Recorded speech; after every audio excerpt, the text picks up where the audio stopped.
Hey, what's up guys, Maxoplex here. In today's video we're going to be playing the Resto Shaman, the new build that dropped today on the 22nd of February. There's a lot of new stuff that got put in today, Zuldazar, as well as a new Culturas zone, as well as a new dungeon, Tol Dagor, Tol Dagor? I don't know how you pronounce it. Some of these dungeon names are just weird. But this is the new ship dungeon that released, which is not too bad, I would say overall. It's okay. Unfortunately, it's just really long, and you'll see why. I'll talk about it throughout the dungeon. All right, for the Sand Queen, it's a straightforward fight. There's nothing really too crazy here as a healer that you'll need to worry about, unless your tank decides to pull the crabs that are next to her. It's really just a simple fight. She'll spawn these little sand dunes, which you see me stand in. I wanted to test this out and see what it would do. It does a 3-second stun for moderate damage, about 15%, nothing too crazy. But she will target somebody with upheaval. When she does this, you want to kind of spread out. So most of this fight, you just want to stay spread, just to avoid that certain mechanic. But she'll also cast Sandstorm. Now, Sandstorm, it will just it'll glide you in a random direction. But these sand dunes tend to come out at a quicker rate than normal. And basically, Sandstorm is to get you into those sand dunes. They're really easy to avoid, just run around. Aside from that, this boss fight is fairly simple, just avoid bad shit. When the Sandstorm comes out, just make sure you're spread out. And that's really all about it. Just don't stand in bad stuff. That's like 90% of WoW mechanics.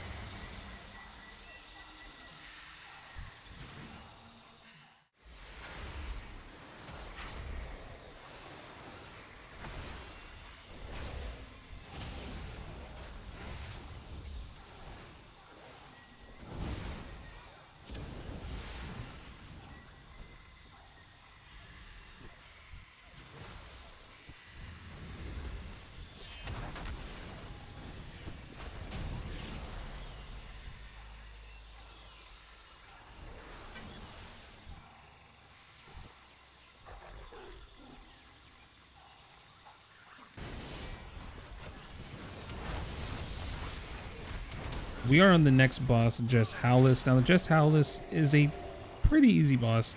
There is an LOS mechanic you will have to do.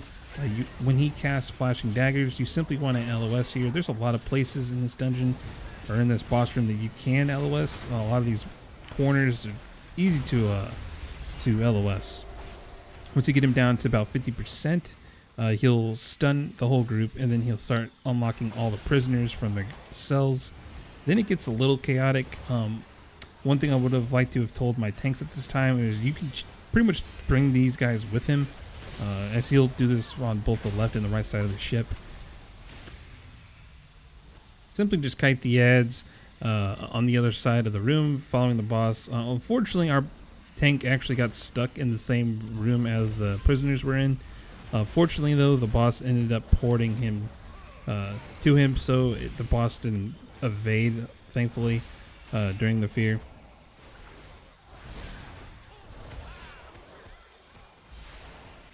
But as you see there, when he does sit there and channel an ability, he will gain 10% damage per cry or howling cry.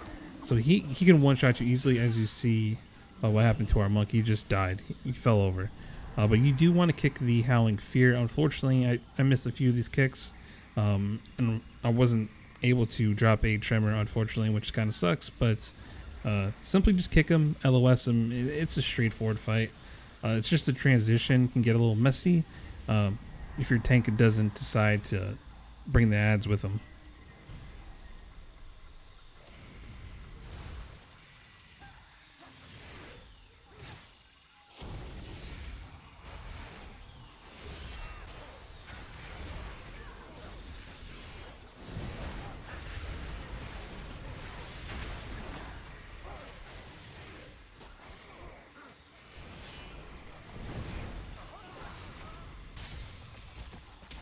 Now, I would like to mention, just real quick, a lot of the trash in this dungeon is pretty much the same shit from top to bottom. Like the Ashvane officers will do a handcuff ability, which is like a 5-second CC. It's so bad.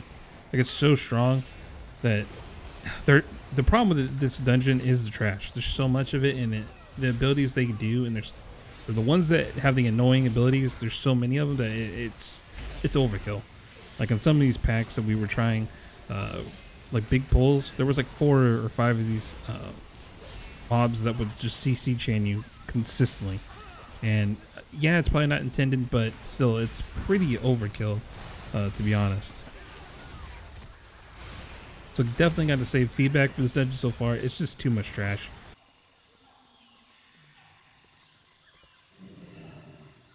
Alright, so we are on the Night Captain. Now this boss fight, our group was still kind of confused of how this worked, so I'm going to try and take a guess of how it does work. When she drops these barrels that you'll see in just a moment here, the munition barrels, you're going to want to put these in corners where they're not going to kind of screw your group's positioning.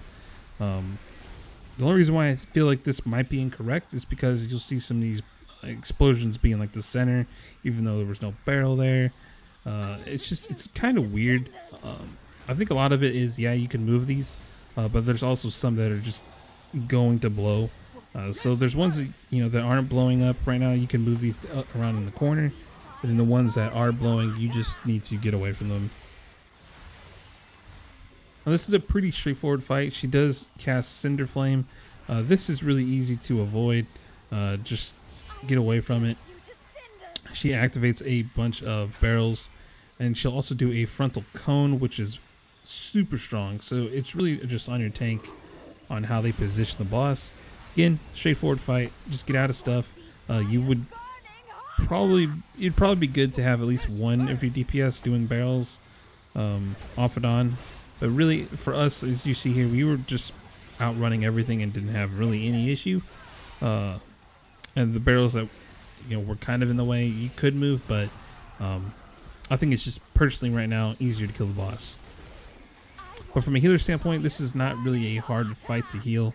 There's just a lot of human error that can happen here, like soaking stuff that you shouldn't soak. So aside from that, pretty easy to heal. I just pop cooldowns for the sake of popping them because why not,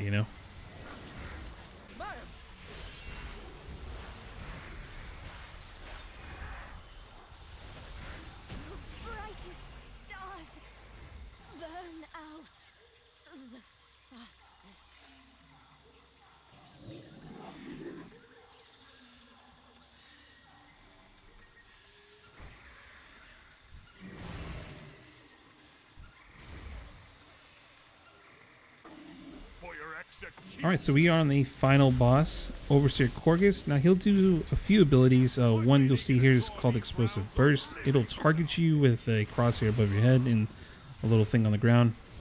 You're going to want to spread out for this, and then simply come back in for Cross Ignition. Now Cross Ignition kind of does this umbrella-like pattern that you want to get in between the black spots and just avoid the damage as best you can. Now he'll also do an ability called Deadeye. It's a single target shot that will hit you for about 30% damage. Doesn't do a lot, but the thing is, it is a soaking ability. So if you did Blackrock Hold in Legion, the third boss just before the last one, had a soaking mechanic that you guys could shift throughout the party members. Basically the same concept here, because if you don't, basically this shot I would assume almost one-shot you, as it makes you take 500% increased damage from that shot. So it's very, very bad if you take multiple hits. Aside from that though, just avoid the Explosive Burst, get out of Cross Ignition, and then just have either your tank or your group rotate the Deadeye, and it's honestly an easy fight. It was really not that bad. Was expecting a few more mechanics personally, but fortunately it dropped pretty quick. From a healer standpoint, this fight is pretty easy.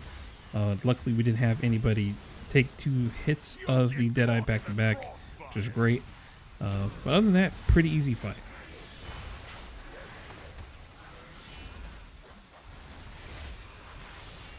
Alright, so hopefully you guys enjoyed this video. If you did, make sure to hit that like button. If you didn't, make sure to hit that dislike button. It's all good.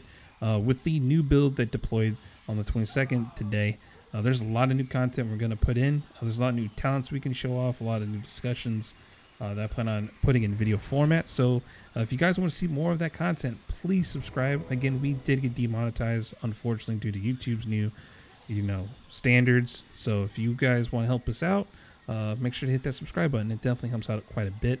Also, we're going to be potentially live streaming today on Friday, maybe, or Saturday on YouTube. So make sure you guys hit that notification bell when you see us live. I'll also do it on Twitter, and I'll just make sure to notify you guys through comments or whatever on some of our videos that we will be live. We're going to be doing all the alpha content and just having a blast. There's 2 new zones that opened up, so should be a lot of content to be had. So thank you guys for watching, and stay tuned for more Battle for Azeroth alpha content.